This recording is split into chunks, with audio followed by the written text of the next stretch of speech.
Hello guys, hello everyone. Before we start our topic, it's like what is written in the title. If you're not subscribed yet, please subscribe.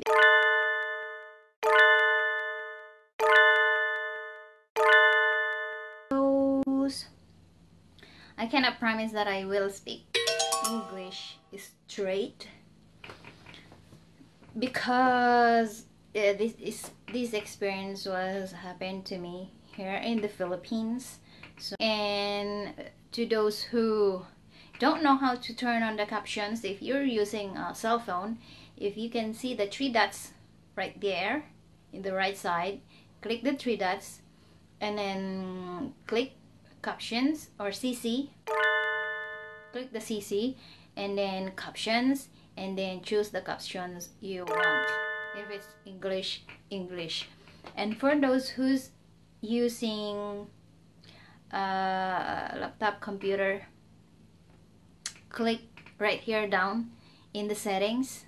You know where it's like a wheel, or ano sa Tagalog, tornilyo, yung parang tornilyo in Tagalog. Yeah, click that like a wheel right there down there, and then click captions, and then you can see settings there too. I will see if I can put a collage in here what I'm talking about, and then click captions. So anyway guys, ang dami ko nang sinabi. So this experience happened to me and my friend back in 2011. We were both first time travelers. So first time namin lalabas ng bansa, and then right away when we get to the immigration booth, so I handed my passport, and then without any questions, the officer handed me and my friend and our passport to another officer behind. If you're a traveler, if you notice, there's a immigration booth in front, and then back of the booth is where the other officers and the travelers who's being hauled and questions interviewed. So we were asked to follow the officer, and luckily we get there around 2 in the morning, because that's when the immigration open. Actually 1 nandun na kami. And then of course, as someone who's first time to travel, we research everything that we need to do. So we have all the documents. And disclaimer nga pala guys, I'm not sharing this experience to discourage you to travel. You still go. And I'm not sharing this experience to put a bad image to our immigration officer. By the end of the video, I will explain to you why this is happening in the Philippines. We have everything because we research what we have to do and what we need to bring and all like that before going. So we have everything. We have book tour, we have book hotel, we have return tickets.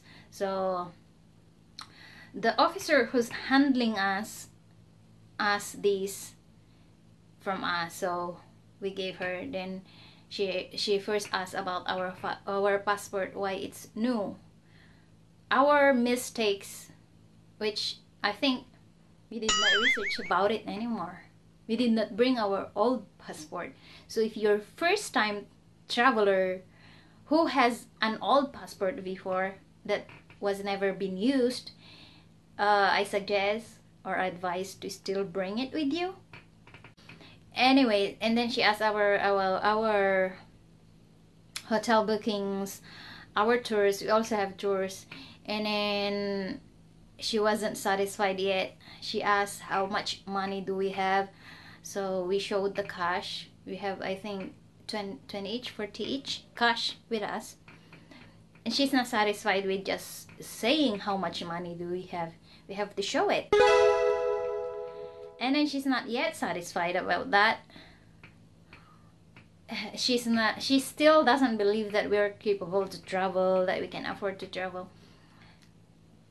She asked to go check our bank account or bank balance, whatever.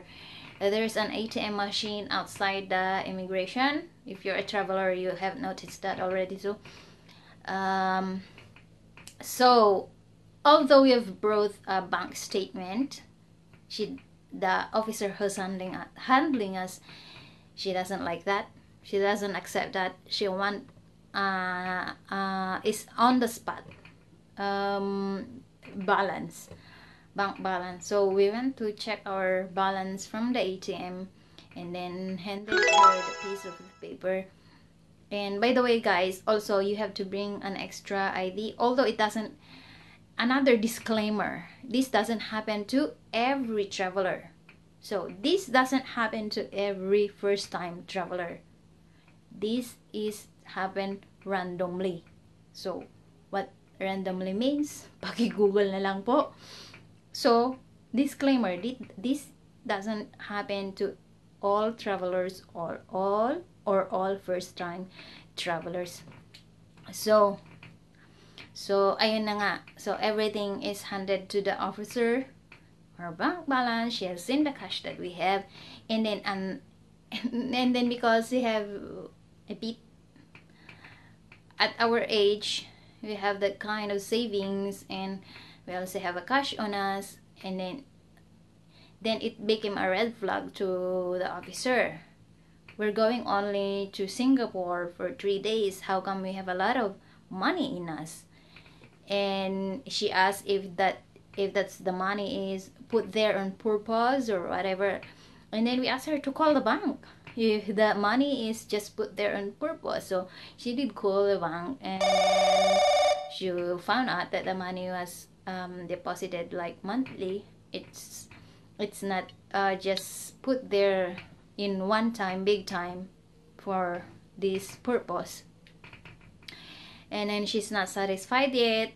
She now asks us if we're being pimped. Because if you don't know, guys, if you don't have an idea about human trafficking, Philippines, one of the highest rate of human trafficking victims are coming from the Philippines. And so she's asking if we're being pimped. Is the pimp in the airport? We have to say it right now. She wanted to save us, and then we said no, the purpose of the travel is just simply going for a holiday for Christmas. And then she asked again, why would you want to go to Singapore for Christmas? Why don't you want to spend with your family, blah blah blah. So we say we're adult, we're 20 plus. We've been spending our life in Christmas and New Year with our family. We want to explore. We want to go out. We wanted to do something. She's not satisfied about it. She said, I don't believe you that this is just the purpose of your travel. And then she did ask for my cell phone. She wanted to do what you call that, cell phone search, because she doesn't believe me and my friend. She insists that we're being pimped, that maybe the buyer, something like that, or the owner, or another pimp will be waiting for us in Singapore. So she took my cell phone. She brought to the office. She checked. She asked me to open my socials, like Facebook, Viber, emails. So she checks everything, including photos, to see she will see anything suspicious. And then she did not see anything.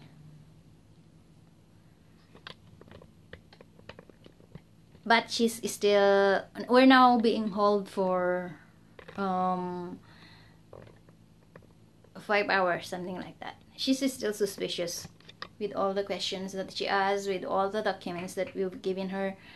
She's still suspicious. Even when she came back with my phone on her, she's still checking on my phone, and then is still insisting me to tell the truth. Actually, my friend is handed by another officer too. I don't know what they're talking about.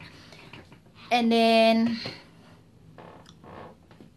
I told her we're not really going for work, we're not being paid or anything like that. So she's looking on my phone, and then I heard my friend, because we're still close to each other. She said to the officer handling her, I think she's now upset or mad or bored or whatever. She told the officer, okay ma'am, if you're not letting us go, because it is now 8 in the morning and our flight is hold for what now, since 2 in the morning, you have to pay everything, because as you can see, we have all the documents that you asked for. You did search our phone, you did not see any suspicious. And if you will not pay all our expenses, then we will file the case against you if you refuse to pay. And she said, oh, by the way, my father works in the government.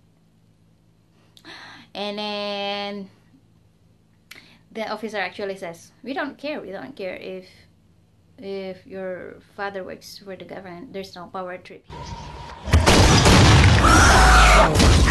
To show the cash money that I had, I took it out. So I said, because I did read about this too, that we are already aware about this, that this can happen. So like I said, we did research, so I'm already aware that I did read that some people, they are paying the officers so they will get through. I've already took my money out and just slam in the table like that and ask the officer how much. I did not say anything, I just say how much. Surprisingly, she said, keep that ma'am, I'm not talking about that.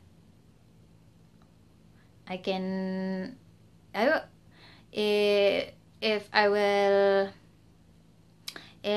not allow you to travel, then I think that will be the reason you're trying to pay me. And then I said, because I don't know else, what do you want? And then so the two officers look at each other, the officers that handling me and the officers that handling my friends, they look at to each others, and they cannot do the, I don't know, they did not do the hand language, sign language, yes, eye contact. And then they said, okay, here's your passport, but we were informed Singapore that you're being on a watch list, so don't be surprised if the Singaporean officer will find you suspicious when you get there and will arrest you and send you back to the Philippines right away. And then we have no more one, you cannot blame anyone, and the cause of your returning flight right away, because you cannot use your return flight from your ticket, will be caused by you will be paid by you. So you cannot blame us if that's going to happen. And then we said, okay, fine, whatever will happen when we get there, it's our fault, just let us go. So they did let us go. And so that was the story. So now, guys, why do the officer do that? And like I said, this is not happening to every travelers. This is not happening to every first time traveler. This is randomly happening. It can happen anywhere in the world that you will be randomly picked and interviewed, and not just upon departure. It can be upon arrival too. For example, just like what the officer told us, we can be stopped and held in the immigration Singapore and sent back right away. So it can happen upon departure or arrival. And why this is happening in our country, just like what I said earlier, a lot of Filipinas are being trafficked in other countries, and then yung mga kababayan natin, a lot of our kababayans just use tourist purpose, or they will say they're going to this country for a tourist purposes, but their purpose is actually going to find work and stay there for good. And that's the reason why this is happening. So if you're spotted on your, if the officer will spot you and you're the unlucky winner, then there's a possibility that you're going to be hauled, you're going to be offload, going to be interviewed as long as we did. And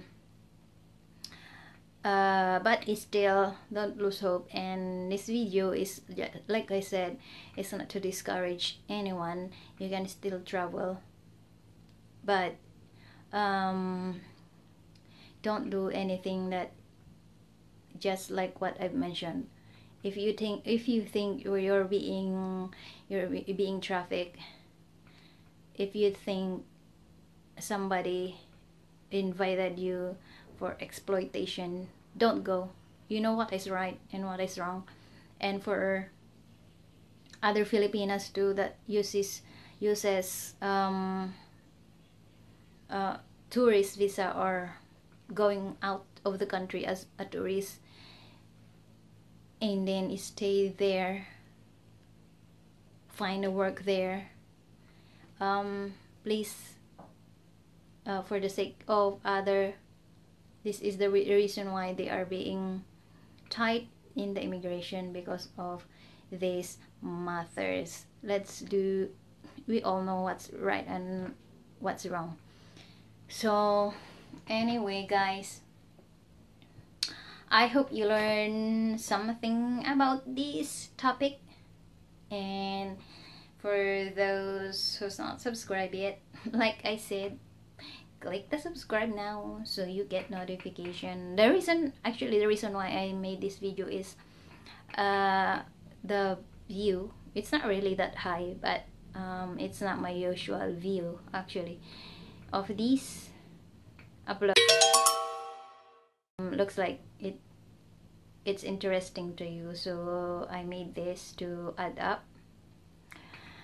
So thank you guys for watching, and I hope you learned something from this, especially to those